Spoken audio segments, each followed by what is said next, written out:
मित्रों, परम पूज्य गुरुदेव परमवंदनीय माता जी की दिव्य उपस्थिति को साक्षी मानते हुए माँ गायत्री के पावन मंत्र के साथ मैं अपनी बात को आरंभ करना चाहता हूँ। माँ गायत्री का ये पावन मंत्र वैसे तो न जाने कितने देवीय प्रेरणाओं को प्रदान करने का मंत्र है, पर आज जब हम वसंत पंचमी की पूर्व संध्या की वेला में मिल रहे हैं तो इस मंत्र का जो उद्देश्य है वो सौभाग्य का स्मरण करना हो जाता है जो पूज्य गुरुदेव से, वंदनीय माता जी से मिलने के नाते हमको मिल पाया। न जाने कितने जन्मों का तप पुण्य प्रकाश हमारे जीवन में उदय हुआ होगा, जिसने हमारे जीवन में उस संभावना को जागृत किया कि इस गुरु सत्ता के साथ, पूज्य गुरुदेव के साथ, वंदनीय माता जी के साथ हम लोग जुड़ सके, उस चेतना के साथ जुड़ सके जिनके बराबर की शक्ति हजारों वर्षों में कभी एक बार धरती पर आती है। गंगा एक ही बार अंतरिक्ष से अवतरित होती है। भगवान सूर्य आकाश में एक ही निकलते हैं। इस सृष्टि में चंद्रमा एक ही बार उदित होते हैं। धरती पर हिमालय एक ही बनता है और गुरुदेव धरती पर एक ही बार आते हैं। और उनके जैसी शक्तियाँ जब आती हैं तो उनसे जुड़ पाने का सौभाग्य यदि हम जैसे नगण्यों को, ना चीज़ों को, अकिंचनों को मिल पाता है तो उससे बढ़कर के सौभाग्य हमारे जीवन में दूसरा नहीं। हम तो मांग सकेंगे तो यही मांगेंगे कि यदि कोई कुछ दे तो गुरुदेव के दर्द का उत्तराधिकारी बनाए। जिस कष्ट के साथ, जिस पीड़ा के साथ, जिस उद्देश्य के लिए, जिस लक्ष्य को अपने हृदय में धारण करके गुरुदेव ने वर्षों की तपस्या को किया, उसको यदि हम लोग अंतिम लक्ष्य तक पहुंचा सके, उस अंजाम तक पहुंचा सके जहां तक पहुंचाना पूज्य गुरुदेव का लक्ष्य था, तो उससे बढ़कर के हमारे जीवन में दूसरा सौभाग्य हो नहीं सकेगा।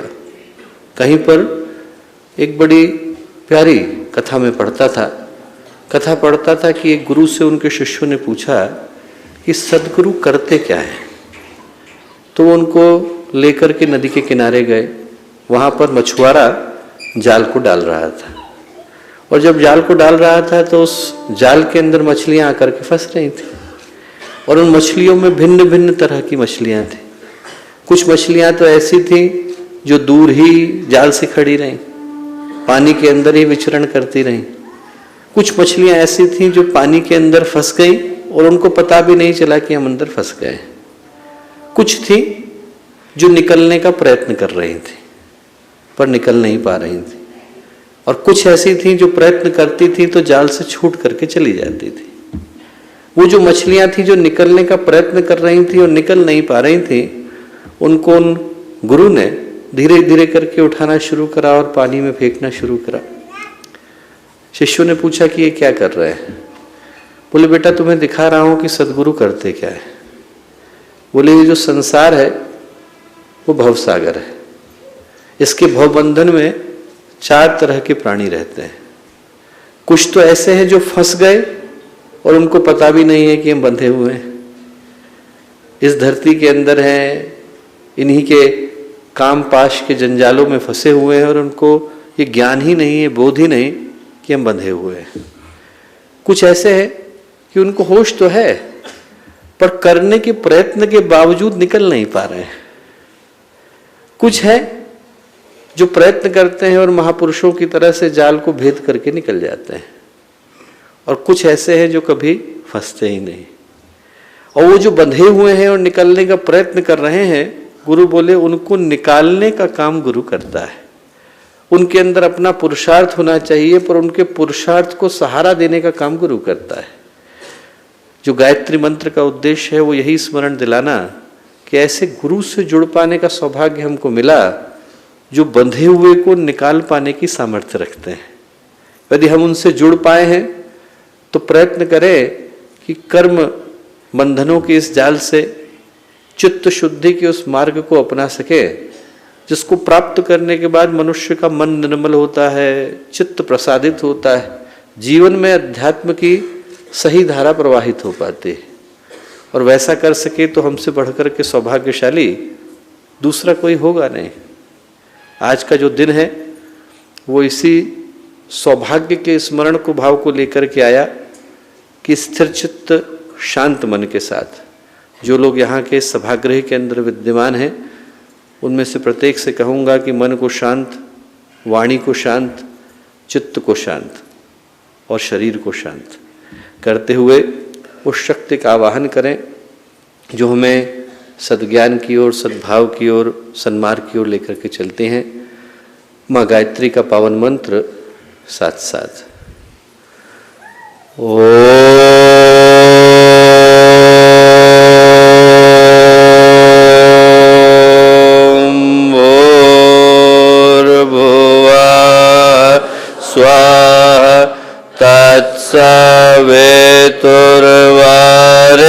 तत्सवितुर्वरेण्यं भर्गो देवस्य धीमहि धियो यो नः प्रचोदयात्।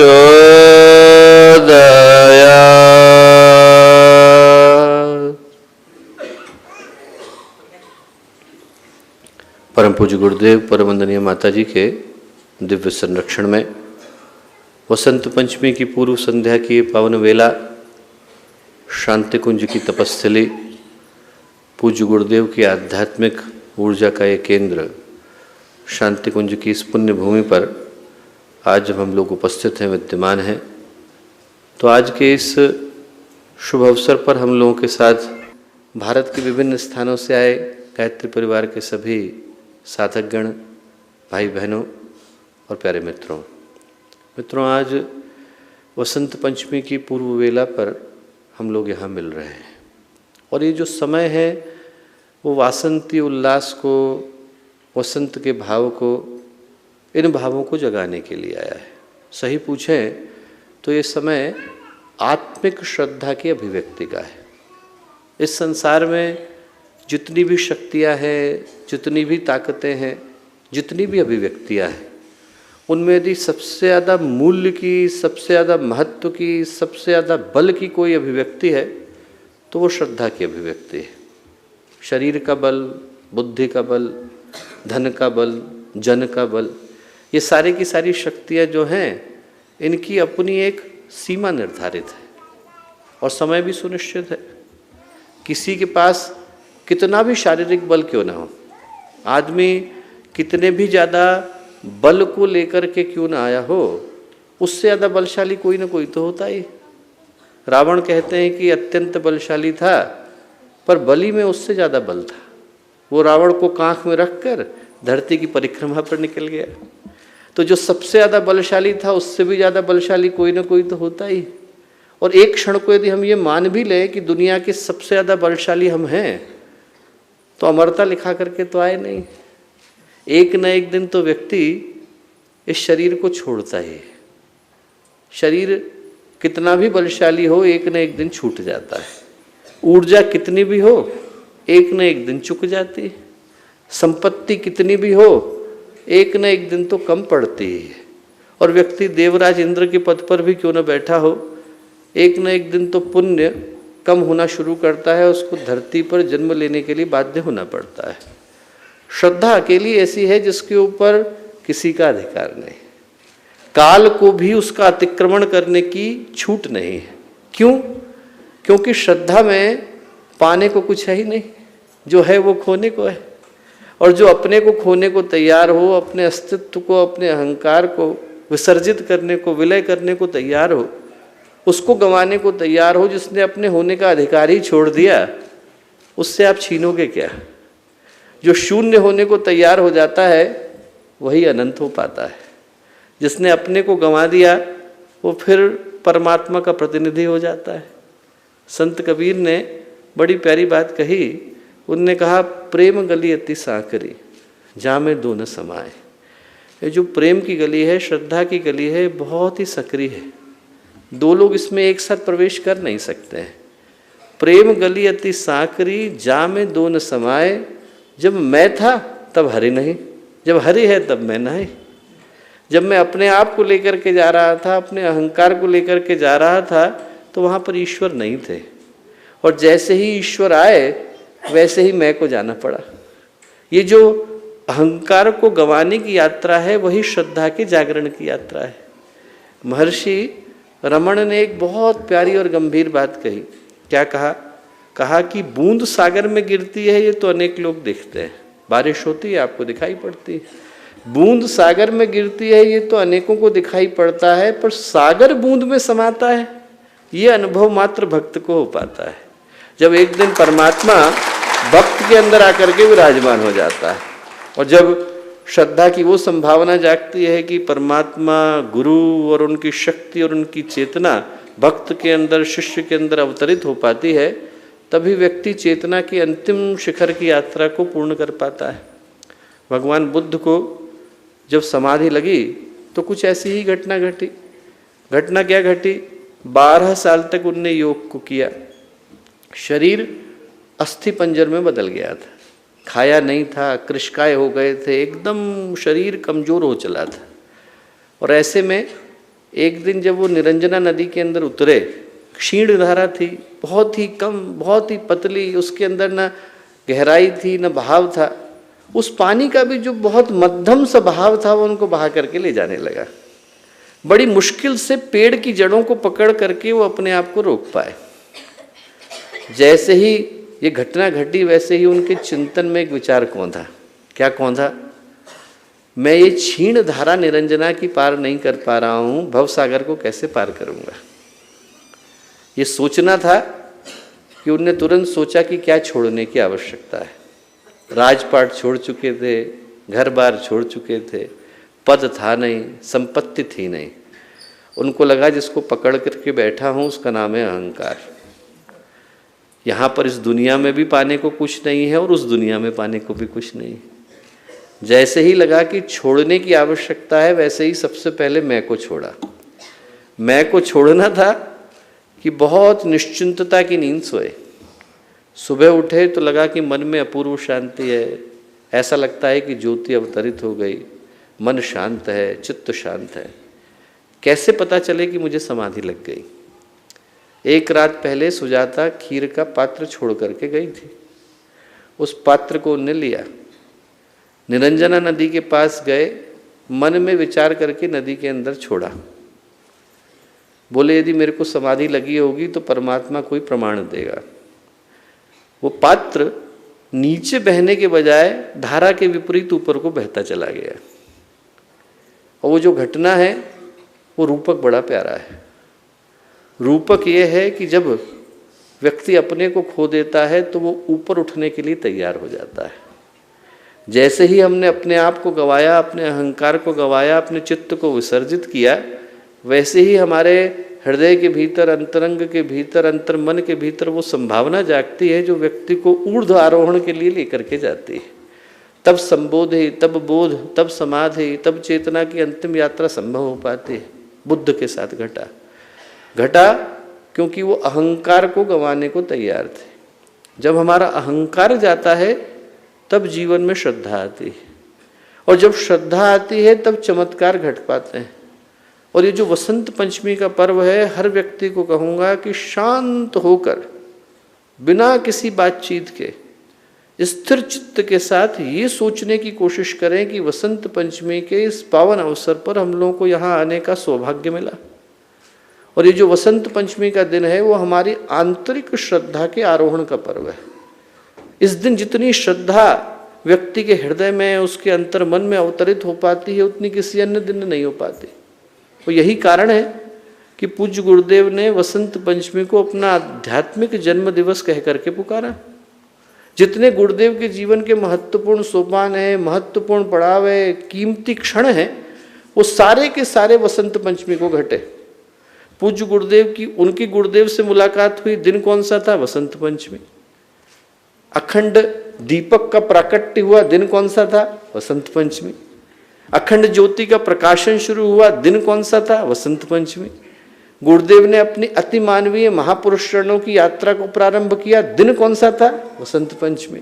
न जाने कितनी ऐसी स्थापनाएं हैं, न जाने ऐसी कितनी प्रतिष्ठाएं हैं, शांति कुंज से लेकर आंवल खेड़ा और मथुरा से लेकर के ब्रह्मवर्चस्व, जहां पर गुरुदेव ने उनकी स्थापना के लिए जिस दिन का चयन किया वो दिन एक ही था, वसंत पंचमी। और ये दिन एक और दृष्टि से महत्वपूर्ण था। जो पुराने लोग हैं यहाँ बैठे हैं वो इस बात को जानते हैं कि गुरुदेव वसंत पंचमी के दिन का प्रयोग करते थे ताकि वर्ष भर की योजनाओं को उस दिन सबके मध्य में लाया जा सके। आप गुरुदेव के उद्बोधन पढ़ करके देखें और सुन करके देखें, ऐसे आपको अनेकों उद्बोधन मिलेंगे जिसमें गुरुदेव कह रहे हैं कि आज सुबह, आज प्रातः हमें हिमालय से संदेश मिल गया है कि इस वर्ष की किन योजनाओं को लागू करने की आवश्यकता है। और गुरुदेव की जो योजनाएं होती थी वो आती ही नहीं थी, अवतरित हो जाती थी। अभी गुरुदेव के मन में विचार आया, आधे घंटे में गुरुदेव ने मीटिंग ली, शाम तक टोलियां निकलने को तैयार हो जाती थी। क्यों? क्योंकि उन योजनाओं के पीछे आध्यात्मिक ऊर्जा का प्रवाह विद्यमान होता था। सिर्फ योजनाएं क्रियान्वयन नहीं कर पाती हैं, उनके पीछे जब आध्यात्मिक ऊर्जा का प्रवाह होता है तो वो योजना सफल हो पाती है। एक बड़े प्रसिद्ध संत हुए, नाम था परमहंस विशुद्धानंद। सूर्य के बड़े ही गंभीर उपासक थे और वो क्या करते थे कि सूर्य की ऊर्जा से चीज़ों को परावर्तित कर देते थे। कोयला ला करके दिया, हीरे में बदल देते थे। गुलाब ला करके दिया, गुड़हल में बदल देते थे। कहते थे चमत्कार नहीं है बेटा, इनके एटम के कॉन्फ़िगरेशन को मैंने बदल दिया है। वही कार्बन है, उसके यदि कॉन्फ़िगरेशन को बदल दें तो कोयला हीरे में बदल जाता है। ये पुष्प है, बोले मैंने इसकी संरचना को बदल दिया, अब इसके अंदर आपको गुड़हल दिखाई पड़ेगा। क्यों? क्योंकि उसकी ऊर्जा को, उसकी संरचना को परावर्तित कर दिया गया। उनके यहाँ बड़े बड़े राजा महाराजा आते थे। एक दिन बहुत सारे राजा महाराजा बैठे थे तो उनके मन में जिज्ञासा हुई कि गुरुदेव कुछ दिखाएं ऐसा। तो परमहंस विशुद्धानंद ने हर व्यक्ति से कहा कि आप लोग अपनी अपनी मुट्ठी बंद कर लो। सबने मुट्ठी बंद कर ली। जो इच्छा है तुम्हारी वो करो, क्या चाहते हो वो इसके अंदर आए। सबने अपनी अपनी इच्छा करी। बोले हाथ खोलो, हाथ खोला तो कुछ भी नहीं। बोले अब दोबारा करो, सबने अपनी मुट्ठी बंद करी। फिर दोबारा से सबको कहा कि जो तुम्हारी इच्छा है वो करो और ये भाव करो कि इसके अंदर आए। सबने भाव किया, हाथ खोला तो जो जो चाहता था वो उसकी मुट्ठी के अंदर निकला। परमहंस विशुद्धानंद बोले क्या बदला? वही इच्छा थी। बदला क्या है? बोले तुम लोगों के पास इच्छा थी पर शक्ति नहीं थी। मैंने तुम्हारी इच्छा के भीतर शक्ति का संचार किया, तब वो संकल्प में बदल पाती है। व्यक्ति के पास इच्छाएं होती हैं पर उसको जन्म देने वाली शक्ति नहीं होती।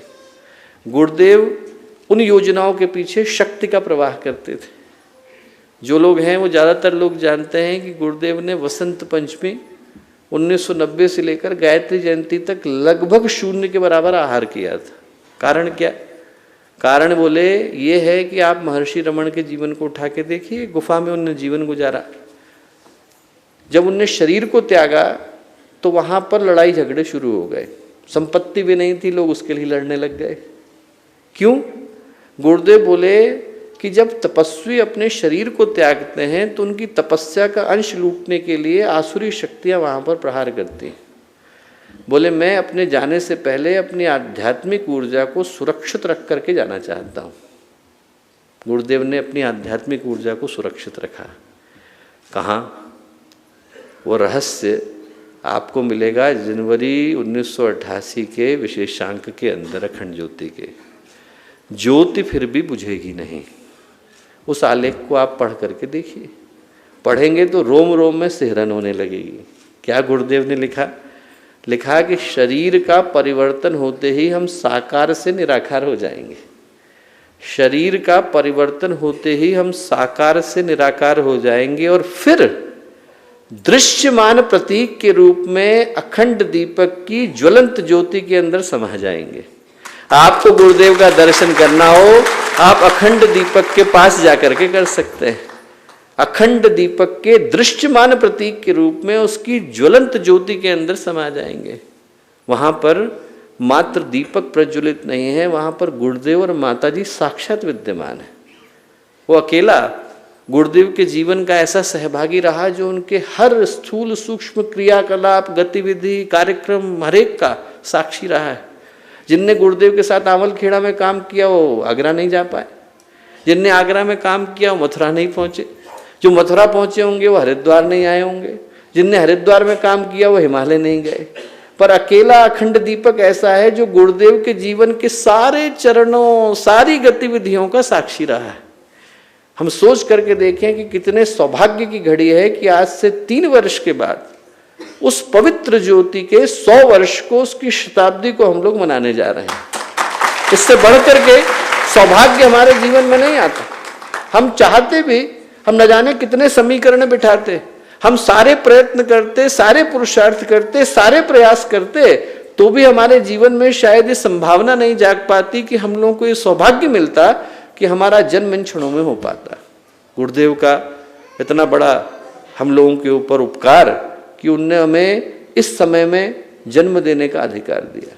आज से 3 वर्ष के बाद हम लोग परम वंदनीय माता जी की शताब्दी मनाने जा रहे हैं। उस अखंड दीपक की जन्म शताब्दी मनाने जा रहे हैं, जिसको कि हम लोग इस धरती पर देवी योजना का, ईश्वरीय आश्वासन का प्रत्यक्ष प्रमाण और प्रतीक मानते हैं। गुरुदेव ने अखंड ज्योति में लिखा, क्या लिखा? ये लिखा कि जो अखंड दीपक की तरंगे हैं वो पूरे विश्व के अंदर हलचलों को पैदा करते हैं। और वो जो बात है वो अलंकारिक दृष्टि से नहीं कही गई है, आध्यात्मिक दृष्टि से कही गई है। आप में से जितने लोग भारत का आध्यात्मिक इतिहास पढ़ते होंगे वो एक सत्य से परिचित होंगे। क्या? 1926 को वसंत पंचमी के दिन 18 जनवरी को गुरुदेव ने अखंड दीपक का प्रज्वलन किया। उसी वर्ष की 24 नवंबर को जब महर्षि अरविंद ने अरविंद आश्रम की स्थापना करी तो क्या कहा? This is the year of siddhi. ये जो वर्ष है, this is the year of divine light. बोले इस वर्ष में गुरुदेव ने जनवरी में प्रज्वलित करी, महर्षि अरविंद ने नवंबर में बोला। क्या बोला? इस वर्ष में इस धरती पर दिव्य ज्योति प्रज्वलित हो चुकी है, उसका अवतरण हो चुका है। उनकी पत्रिका का नाम डिवाइन लाइट रखा कि इस धरती पर दिव्य ज्योति का अवतरण हो चुका है। किस ओर इशारा था? उस ओर इशारा था दोस्तों जहां पर वो अखंड दीपक की दिव्य ज्योति शांति कुंज के कपाटों के अंदर सुरक्षित रखी गई है। ये जो घटना है वो साधारण घटने नहीं जा रही। मैं हर व्यक्ति को कहूंगा कि अपने अंतर मन में इस बात को, इस गर्व को, गौरव को, सौभाग्य को हम लोग सहेज करके रखें कि उस पवित्र दीपक की अखंड ज्योति की शताब्दी को हम लोग 100 वर्ष के इस उपक्रम में मनाने जा रहे हैं, जिसका भागीदार बन पाने का सौभाग्य हमें न जाने कितने वर्षों के पुण्य पुरुषार्थ के एक साथ उदय होने पर मिल पाता है। और ये जो समय है वो हम में से प्रत्येक व्यक्ति के लिए एक बड़ा ही महत्वपूर्ण आवाहन लेकर के आया है, और उस आवाहन को आज बड़ी गंभीरता के साथ सुनने की आवश्यकता है। मन को, चित्त को एकदम स्थिर करते हुए सोच करके देखें कि इस समय में हम लोगों को गुरुदेव ने एक महत्वपूर्ण कार्य में साथ देने के लिए पुकारा है। ये कहकर के पुकारा है कि हमें युग सृजेताओं की पंक्ति में सबसे आगे खड़े रहने की आवश्यकता है। जब तूफान उठते हैं और पीछे की तरफ लोग खड़े रहते हैं तो उनको थपेड़े थोड़े कम लगते हैं, पर वो जिंदगी में ऐसा कुछ कर भी नहीं पाते हैं कि जिस पर वो और उनकी पीढ़ियाँ गौरव कर सकें। उनके लिए तो लिखने वाले ने लिखा है, ए मौज बला दे उनको भी, ए मौज बला दे उनको भी 2-4 थपेड़े हल्के से, ए मौज बला दे उनको भी 2-4 थपेड़े हल्के से, कुछ लोग अभी तक साहिल से तूफान का नज़ारा करते हैं। तूफान उठ चुका है, ये समय तो किश्तियाँ डालने का है, ये समय याद करने का है कि भगवान ने बड़े ही महत्वपूर्ण अभियान में हाथ देने के लिए हम लोगों को पुकारा है। और ये जो अखंड दीपक की शताब्दी का वर्ष आ रहा है दोस्तों, वो हर व्यक्ति के लिए व्यक्तिगत आमंत्रण बन के आ रहा है। उन लोगों के लिए तो आ ही रहा है जिनका संबंध गुरुदेव के साथ जन्म जन्मांतर का, युग युगों का रहा है। यदि आपको वो आवाज़ सुनाई पड़ती है तो आप अपने ऊपर ये गौरव करना कि हम गुरुदेव के जन्म जन्मांतरों के सहभागी रहे। ये समय उस पुकार को लेकर के आ रहा है। आप किसी को आमंत्रण भेजते हैं तो भेजने के तरीके अनेकों होते हैं। नोटिस भी भेज सकते हैं, व्हाट्सएप से भी भेज सकते हैं, चिट्ठी भी भेज सकते हैं, पर कुछ लोग ऐसे होते हैं जिनको आप फ़ोन करके बुलाते हैं। आपको आना पड़ेगा, नहीं तो मन में थोड़ा बुरा लगेगा। अनुनय, आग्रह, अनुरोध करता है व्यक्ति कि आप आइएगा। हम लोगों को सोचने की आवश्यकता है कि इस समय में गुरुदेव हमसे अनुनय कर रहे हैं, बेटा तुम लोग तो आना, तुम लोग नहीं आओगे तो मन में बड़ा खराब लगेगा। हमसे कहा जा रहा है कि जो हमारे जन्म जन्मांतर के सहयोगी हैं उनसे गुरुदेव आशा की दृष्टि से देख रहे हैं कि कम से कम तुम तो आना। तुम लोगों से तो इस बात को इस आशा के साथ कहा जा रहा है कि तुम्हारे साथ का संबंध तो पुराना है। हम लोग ये सोच करके देखें कि जो अखंड दीपक की शताब्दी है वो इसी भाव को जगाने के लिए आई है, क्योंकि भगवान रोज पुकारते नहीं और भगवान को जरूरत पड़ती नहीं। हजारों वर्षों में कभी एक बार भगवान पुकारते हैं। पिछले युग में पुकारा था तो लाठी लगाने के लिए पुकारा था, उससे पहले पुकारा था तो पानी पर पत्थर उछालने के लिए पुकारा था। भगवान को आवश्यकता पड़ती है तो बड़े काम के लिए नहीं पुकारते, छोटे उद्देश्यों के लिए पुकारते हैं, पर यह देखने के लिए पुकारते हैं कि जब पुकारा जा रहा है उस समय में भगवान की आवाज का उत्तर देने का साहस आपके पास है कि नहीं। और जो दे जाते हैं वो अपनी और अपनी पीढ़ियों को निहाल कर जाते हैं। आज भी इस धरती पर वानर हनुमान जी के रूप में पूजे जाते हैं और आज भी गिलहरी अपनी पीठ के ऊपर भगवान राम के हाथों का हस्ताक्षर लेकर के घूमती है। जो भगवान के सहयोगी बन पाए वो अपने को धन्य कर गए, अपनी पीढ़ियों को धन्य कर गए, अपने आसपास वालों को धन्य कर गए। समय हमें धन्य बनाने के लिए आया है। मैं कहूंगा कि हम लोग अपने हृदय में गहरे उतर करके अपने आप से पूछें कि आवाज सुनाई पड़ती है कि नहीं। ये वसंत पंचमी का समय याद दिलाने के लिए आया कि ये देवीय ज्योति के अवतरण के 100 वर्ष होने जा रहे हैं। आज से 3 वर्ष के बाद हमारे हृदय में उसके आवाहन की आवाज आती है कि नहीं, वो आमंत्रण हमें सुनाई पड़ता है कि नहीं, वो निमंत्रण हमारे हृदय के अंदर उतर पाता है कि नहीं। क्योंकि भगवान को रोज पुकारने की आवश्यकता नहीं, भगवान कभी कभी पुकारते हैं और जब पुकारते हैं तो मात्र ये देखने के लिए पुकारते हैं कि आपके पास देने का भाव है कि नहीं। हम किसको देते हैं महत्वपूर्ण नहीं है, हमने किस भाव के साथ दिया और किसको दिया वो जरूरी हो जाता है। आप भगवान के सहयोग के लिए जाते हैं तो जो भगवान से मिलता है वो उसी स्तर का मिलता है, उसी के अनुरूप मिल पाता है। द्रौपदी की कहानी किसको नहीं पता। दुर्वासा ऋषि 60,000 शिष्यों के साथ द्रौपदी के घर पर आकर के बैठ गए। क्यों? दुर्योधन के यहाँ खाना खाने गए। दुर्योधन ने बड़ी आवा भगत करी और बड़े दुर्भाव के साथ करी। ये सोच करके करी कि 60,000 लोगों को खाना खिलाता हूँ, खुश करके भेजूंगा। बदले में दुर्वासा ऋषि ने कहा क्या करें? बोले आप तो हमारे भाई के यहाँ खाना खा के आइए, युधिष्ठिर के यहाँ। भाव ये था कि 60,000 लोगों को लेकर युधिष्ठिर के पास जागेंगे, वो तो गरीबों की तरह से रह रहा है, 60,000 को खिला नहीं पाएगा। दुर्वासा ऋषि क्रोध में आकर के श्राप दे देंगे, ये भाव था। 60,000 लोग आकर के बैठ गए। द्रौपदी घबराई, अब क्या करें? भगवान को पुकारा, भगवान तुरंत आ गए और आते से ही भगवान ने क्या कहा? द्रौपदी बड़ा भूखा हूँ, खाना निकाल। चाहती तो द्रौपदी मना करती कि भगवान 60,000 तो पहले ही बाहर बैठे, उनको तो खिला नहीं पा रही हूँ, आप और मांगने के लिए आ गए। बिना सोचे द्रौपदी ने अपने उसको देखा भंडार को, अन्न के 2 दाने पड़े थे, निकाल के दे दिए। भगवान ने बड़े चाव से पहला दाना खाया और दूसरे के ऊपर उंगली रख दी और क्या बोले? एक अन्न का ये दाना फल देगा तुझको मन माना। बोले अब ये जो एक अन्न का दाना बचा है वो अक्षय पात्र बन गया, इससे तू चाहे 60,000 को खिला, 60 लाख को खिला, 60 करोड़ को खिला, कम पड़ने वाला नहीं। पर पहले तो भगवान ने यही देखा कि द्रौपदी के पास देने का भाव था कि नहीं था, तो वो अक्षय पात्र की अधिकारी बनी। सुदामा गए, भूखे प्यासे गरीब, पत्नी ने कहा आपके दोस्त तो भाई इतने बड़े पद पर हैं, त्रिलोक के अधिपति हैं, मिलकर के आओ, कुछ न कुछ तो देंगे। उल्टा हुआ क्या? भगवान ने तो सुदामा से ही मांग लिया, तुम्हारी जेब में क्या है निकालो।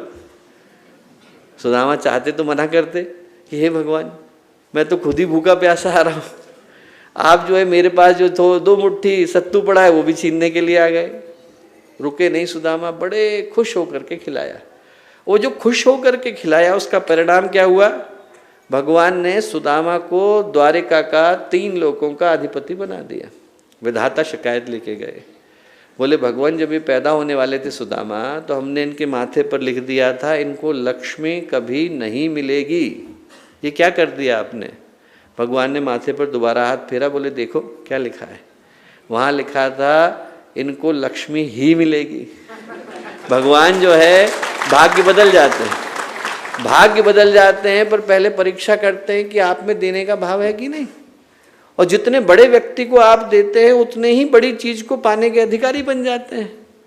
बलि जब दान देने के लिए गए तो उनको पता चल गया कि वामन के रूप में भगवान विष्णु आए हैं सामने। शुक्राचार्य जो उनके गुरु थे वो उनसे बोले कि मत कर, भगवान सामने खड़े हैं। नहीं सुना, बोले मैं वचन दे चुका हूं।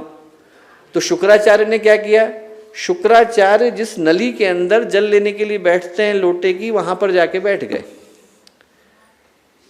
पता चल गया बलि को कि अंदर है, तो उनने तिनके से उसको हल्का सा मारा, तो शुक्राचार्य की एक आंख चली गई। इसीलिए एक आंख नहीं होती शुक्राचार्य की। तब भी उनने कहा वचन दिया है तो दूंगा। जब दिया तो वो जो वामन है भगवान विष्णु, उनने 3 पग में धरती नाप ली। बलि ने त्यागा, जाके जंगल में तपस्या को बैठ गए। इंद्र के मन में जो द्वेष था वो गया नहीं था। उनने भगवान ब्रह्मा से कहा कि कहाँ है बलि, मैं जरा मिल करके आना चाहता हूँ। क्यों? उनको बताना चाहता हूँ कि मेरे पास क्या है। बोले मत जाओ।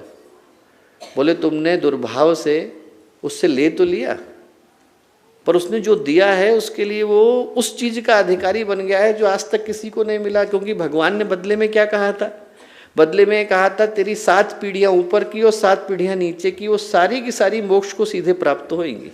ऐसा वरदान आज तक के इतिहास में किसी को नहीं मिला।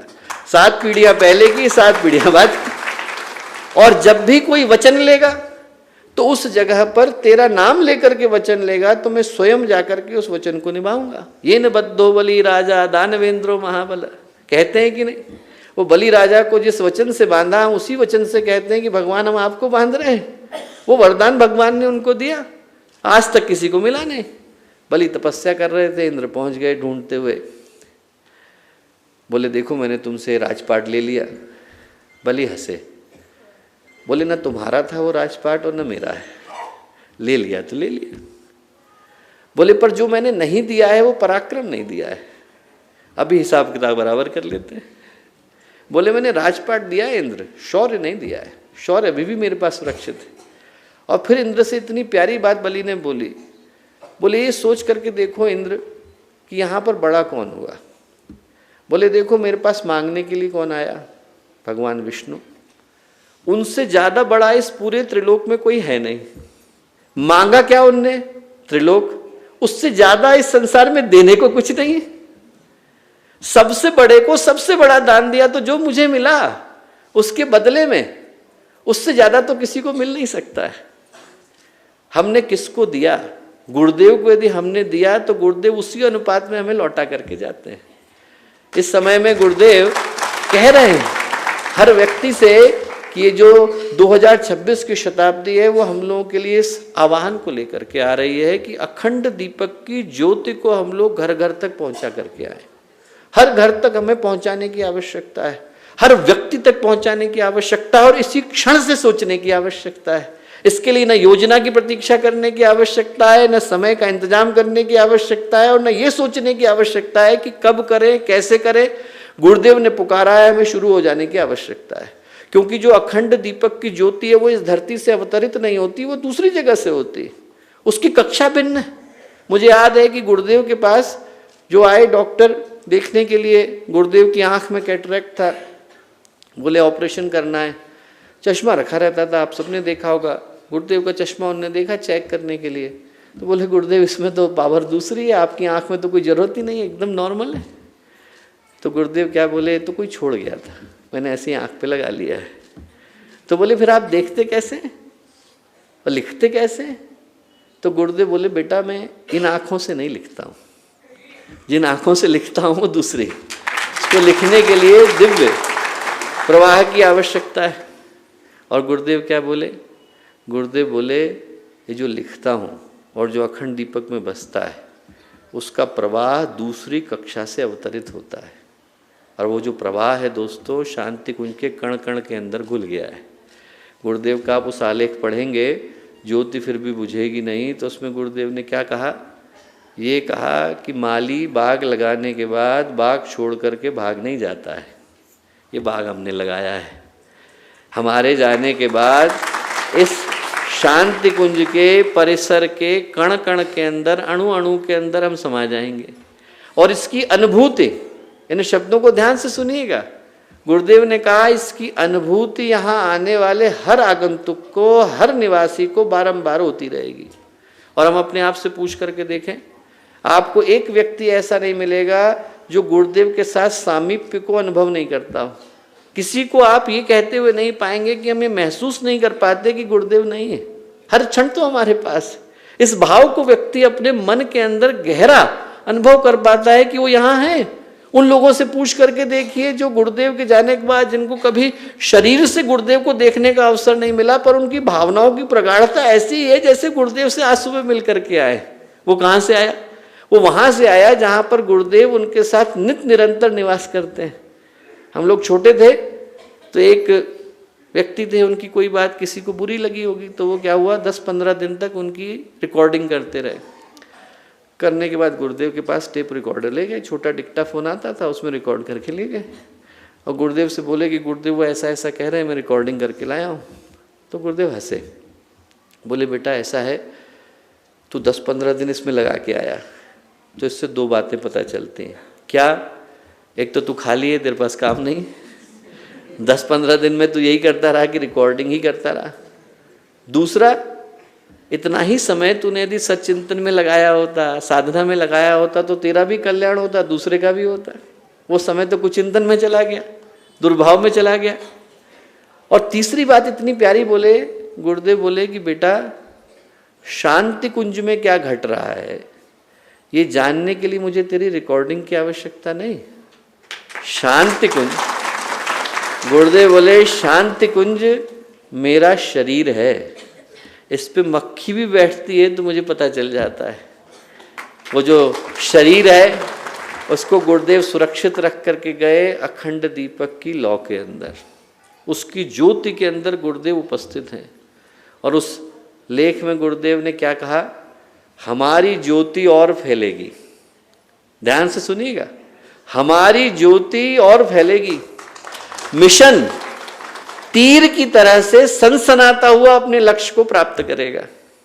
हम दोनों की स्थिति, पूज्य गुरुदेव की, वंदनीय माता जी की, हम दोनों की स्थिति धनुष पर प्रत्यंचा की तरह से तनी हुई है और भविष्य में भी वैसी ही बनी रहेगी। ये जो शब्द है हमारी ज्योति और फैलेगी, मैं कहूँगा दोस्तों हमारे लिए वसंत पंचमी का संदेश है। हमारी ज्योति और फैलेगी।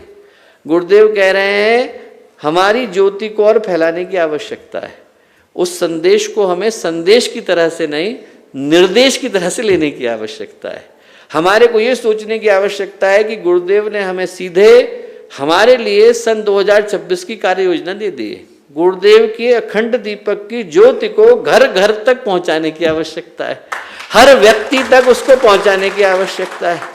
आप सोच करके देखिए, एक बार मन में विहंगम दृश्य अपने ला करके देखिए कि यदि घटना ऐसी घटे कि अखंड दीपक की ज्योति से एक बड़ी सी मशाल को हम जलाएं, एक बड़ी सी मशाल जले और क्षेत्र के जितने संगठन हैं, जितने प्रज्ञा संस्थान हैं, जितने लोग हैं, जितने व्यक्ति हैं, जितने कार्यकर्ता हैं, वो उस ज्योति के अंश को लेकर के आए, ज्योति से ज्योति को जलाएं, एक घर से दूसरे की जलाएं, एक परिवार से दूसरे परिवार की जलाएं। और सन 2026 से लेकर 20 वर्ष तक का समय ऐसा है कि इस भारत भूमि के अंदर हर घर के अंदर यदि पूजा का दीपक जल रहा हो तो व्यक्ति गर्व के साथ कह सके कि हमारे घर की जो ज्योति है वो अखंड दीपक की ज्योति से निकल करके आई।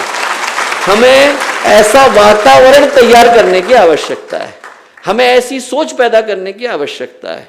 आप जरा कल्पना करके देखिए कि यदि पूरे विश्व में, हर घर में, हर परिवार में, धरती से लेकर अंतरिक्ष तक, लोगों के घरों से लेकर लोगों के मनों तक कहीं पर भी यदि अंधकार है तो उस अंधकार को अखंड दीपक के प्रकाश के आगे नतमस्तक होने के लिए मजबूर होना पड़े। जो भाव है वो ये है कि इस तरह का प्रकाश पैदा हो। अभी तो श्रद्धेय द्वय और सभी वरिष्ठ मामा जी लोग सन 2026 की योजना को बना भी रहे हैं। मेरा छोटा सा आवेदन उसमें ये होगा कि यदि उसको 3 वर्ष के लिए मनाएं, 2025 से शुरू करें, 27 तक मनाएं। 1 वर्ष तो पूज्य गुरुदेव के व्यक्तित्व कृतित्व के लिए रखा जाए, 1 वर्ष वंदनीय माता जी के व्यक्तित्व कृतित्व के लिए रखा जाए और 1 वर्ष अखंड ज्योति के अखंड प्रकाश को प्रचंड प्रकाश में बदलने के लिए रखा जाए। ये समय अखंड प्रकाश को प्रचंड प्रकाश में बदलने का है। अखंड तो है ही, पर उसको प्रचंडता देने की आवश्यकता है। 1 वर्ष दें व्यक्ति निर्माण को, 1 दें परिवार निर्माण को, 1 दें समाज निर्माण को, राष्ट्र का निर्माण हो, 1 दें प्रचारात्मक आंदोलन को, 1 दें संघर्षात्मक को, 1 दें अपने नैतिक, बौद्धिक और सामाजिक क्रांति को। एक हम लोग दें इस तरह के प्रयासों को जिसमें उपासना के आंदोलन हो, एक दें जिसमें साधना के आंदोलन हो, एक जिसमें आराधना के आंदोलन हो। हर तरीके के 3 वर्ष में सारे के सारे आंदोलनों को गुरुदेव ने जितनी क्रांतियां दी, जितने सूत्र दिए, उन सबको हर व्यक्ति तक पहुंचाने की आवश्यकता है। ये जो समय है वो इसी आवाहन को लेकर के आ रहा है। आवाहन को लेकर के आ रहा है कि गुरुदेव ने कहा कि जब नैतिक क्रांति है तो नैतिक क्रांति में सारे रचनात्मक आंदोलन आ जाते हैं। जो बौद्धिक क्रांति है उसमें गुरुदेव के ज्ञान रूप का विस्तार आ जाता है, और जो सामाजिक क्रांति है उसमें अनैतिकता से, अवांछनीयता से हर मोर्चे पर लड़ाई आ जाती है। उन सारी बातों को तो अपन यहाँ कर पाने की स्थिति में नहीं है, पर जो भाव है, भाव यह है कि यदि उस क्रांति को जन जन तक पहुंचाना हो तो स्थूल रूप में ऐसा प्रयास हमको करना होगा कि लोगों के घरों तक गुरुदेव का चिंतन पहुंच सके। भगवान भी अपने निराकार स्वरूप से जब साकार में उपस्थित होते हैं तो अपनी उपस्थिति का एक स्वरूप निर्धारित करते हैं। गुरुदेव की योजना विश्वव्यापी है, चिंतन के रूप में, दर्शन के रूप में, उद्देश्य के रूप में हर व्यक्ति के पास है, पर यदि उसे स्थूल रूप में पहुंचाना हो तो पहुंचाने के लिए एक प्रतीक की आवश्यकता है। और आज मुझे लगता है कि उस दिशा में हम लोगों को सोचने की आवश्यकता है कि गुरुदेव ने, वंदनीय माता जी ने 100 वर्षों तक अखंड दीपक के प्रकाश को अखंड रखा है। उसको प्रचंड बनाना हमारा दायित्व है। अपने मन में एक ही संकल्प हम लोग लें, ज्योति से ज्योति जलाएं, देश जगाएं, दुनिया जगमगाएं। हम लोगों को देश भी जगाना है और दुनिया को जगमगाना भी। हर व्यक्ति तक इस चिंतन को पहुंचाने की आवश्यकता है। जैसे ओलंपिक की टॉर्च लेकर के लोग निकलते हैं, वैसे ही क्षेत्र के हर घर से, हर कार्यकर्ता के पास से, हर प्रज्ञा संस्थान से, हर शक्तिपीठ से, हर प्रज्ञापीठ से, हर चरण पीठ से, हर चेतना केंद्र से यहाँ आए, उस ज्योति के अंश को लोग लेकर के जाएं। जैसे शक्ति कलश को लेने के लिए आते हैं, वैसे ज्योति कलश लेने के लिए आए। और वो जब यात्राएं चले तो हर व्यक्ति को जगाती हुई चले, हर व्यक्ति के दिल को झकझोरती हुई चले। वहाँ पर जब यात्राएं हो हम सभी चलें, हम भी चलें, आप भी चलें, सब लोग चलें, और इस पूरे भारत के एक एक जगह को छूते हुए चले, लोगों के जन के भाव को जगाते हुए चले, उनके अंदर जागरण को करते हुए चले, उनके अंदर की ज्योति को जगाते हुए चले, रास्ते की दीवारों को गुरुदेव से एकदम सिक्त करते हुए चले, झोला पुस्तकालय लेकर के चले, लोगों को साहित्य बांटते हुए चले, प्रभात फेरी निकालते हुए चले, और जब रुकें तो उस जगह पर दीपक का आयोजन करें, उस जगह पर हम संस्कारों का आयोजन करें, उस जगह पर हम यज्ञ का आयोजन करें। जहां जहां रुके वहां पर व्यक्ति के चिंतन में अच्छे भावों को करें। किसी व्यक्ति का घर न छूटे, कोई देवालय न छूटे, कोई संस्थान न छूटे, कोई स्कूल नहीं छूटे, कोई कॉलेज नहीं छूटे, कोई हॉस्पिटल नहीं छूटे, जहां पर अखंड दीपक की ज्योति और उसकी अग्नि न पहुंची। ये हमें करने की आवश्यकता है। हर व्यक्ति के हृदय में, हर व्यक्ति की चेतना में उस प्रवाह को, सोच को, संकल्प को पहुंचाने की आवश्यकता है। यहाँ से यात्राओं का क्रम आदरणीय मामा जी लोग ऐसा बनाए कि भारत का कोई भी क्षेत्र, कोई भी गांव, कोई भी कस्बा, कोई भी स्कूल, कोई भी शहर, कोई भी हिस्सा उससे छूटा न रह जाए। हर जगह पर लोगों के मन में गौरव का भाव आए कि हमारे घर में अखंड दीपक का प्रकाश पहुंचने वाला है। जब हनुमान जी गए तो उनने विभीषण को पहचाना कैसे? राम राम का नाम लिखा हुआ था। राम राम के नाम से विभीषण के घर की पहचान हो गई। हमें वातावरण ऐसा बनाना चाहिए कि 2026 से लेकर आने वाले 20 वर्षों के अंदर दूर से पहचान हो जाए कि इस व्यक्ति के घर में अखंड दीपक की प्रचंड अग्नि पहुंची हुई है। ऐसा भाव हमें पैदा करने की आवश्यकता है। और जब वो पहुंचे तो उससे पहले उस तरह की व्यवस्थाएं बने, उस जगह पर लोग साधनात्मक आंदोलनों को करें, एक एक महीने का अनुष्ठान करें, 9-9 दिन के अनुष्ठान करें, उस जगह की भूमि को इस योग्य बनाएं कि वहाँ पर अखंड दीपक की अग्नि पहुँच सके, ज्योति प्राकट्य का पर्व बने, लोग उसको गौरव के साथ धारण करें, संस्कार के साथ ग्रहण करें, उनके अंदर ये भाव हो कि हमारे जीवन का एक महत्वपूर्ण अध्याय आज खुलने वाला है। जब सृजन संकल्प विभूति महायज्ञ हुआ तो लोगों के घर घर तक आंवल खेरा की रज पहुंची थी। देव स्थापना के आंदोलन चले तो लोगों के घर घर तक पूज्य गुरुदेव के, वंदनीय माता जी के चित्र पहुंचे थे। अब घर घर तक अखंड दीपक की ज्योति और उसकी अग्नि को पहुंचाने की आवश्यकता है। हर व्यक्ति तक वो ज्योति पहुंचे, हर व्यक्ति के हृदय तक वो अग्नि पहुंचे। और जब पहुंचे तो वहां पर ज्योति प्राकट्य का ऐसा पर्व मने वहाँ पर हर व्यक्ति को ये लगे, पूरे शहर को लगे कि ये कार्यक्रम हमारा है। ऐसा ना हो कि लगे गायत्री परिवार का है। गायत्री परिवार का नहीं, मानवता का कार्यक्रम है। जो आध्यात्मिक प्रकाश सुरक्षित रखा गया है, वो आध्यात्मिक प्रकाश धरती को आसुरी शक्तियों से बचाने के लिए सुरक्षित रखा गया है। वो महत्व व्यक्ति के हृदय में आना चाहिए कि जो चेतना आज हमारे घर तक पहुंच रही है वो साधारण नहीं है, देवी है, ईश्वरी है। और जब वहाँ पर पहुँचे तो हम हर तरह के कार्यक्रम करें। जिस दिन पहुँचे उस दिन स्थापना दिवस का कार्यक्रम हो, लोगों के मध्य में परिचय के सत्रों, परिचय के सत्र में जितने पुराने कार्यकर्ता हों, नए से मिले, नए पुरानों से मिले, उनके संस्मरणों को जाने कि आप गुरुदेव से जुड़े कैसे, आपके जीवन में घटना क्या घटी थी वो आप हमें बताइए। हम अपनों के मध्य में भी परिचय करें और औरों के मध्य में भी करें। स्कूलों में, कॉलेज में, हर जगह पर जाएं और गुरुदेव के विषय में, वंदनीय माता जी के विषय में, शांति कुंज की स्थापना के विषय में, अखंड दीपक के विषय में, गुरुदेव के महापुरुष चरणों के विषय में हर व्यक्ति को बताएं। हर स्कूल में, हर कॉलेज में, हर जगह पर। इसके अलावा बोलने की आवश्यकता ही नहीं, उनके जीवन से परिचय करा दें। ये बता दें कि उनने किया क्या और जो आपके यहाँ अवतरित हो रही है वो चीज़ कितनी बड़ी, कितनी दिव्य, कितनी पावन, कितनी महान है।